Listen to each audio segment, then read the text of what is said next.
শাওনের ডু হতে হলে শুধু আমিই হব, আর কেউ না। তুই ফকিন্নি, তুই কেমনে ডুও পার্টনার হবি? ডুও পার্টনার হলে আমি হব। এ আইসে, আমি কি বাইসে আইসি নাকি? তোরা দুজন ডু পার্টনার হলে আমি কি বসে বসে দেখবো? মাসুম আমাকে বাসা। এই চুপ, শুধু মাসুম মাসুম, মার মাসুম, বাসা মাসুম, তোর মাসুম, তোরে বাসাইতে আসবো না। কি মেয়ে রে ভাই? জান, তুমি আমার সাথে ডুও পার্টনার হয়ে যাও।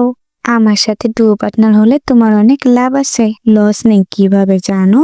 তুমি যদি আমাকে ডুও পার্টনার বানাও তাহলে আমার মতো সহজ সরল সুন্দর একটা ডুও পার্টনার পাইবা।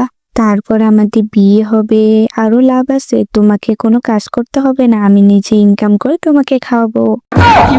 তুমি শুধু পায়ের উপর পা রেখে বসে বসে খাবা।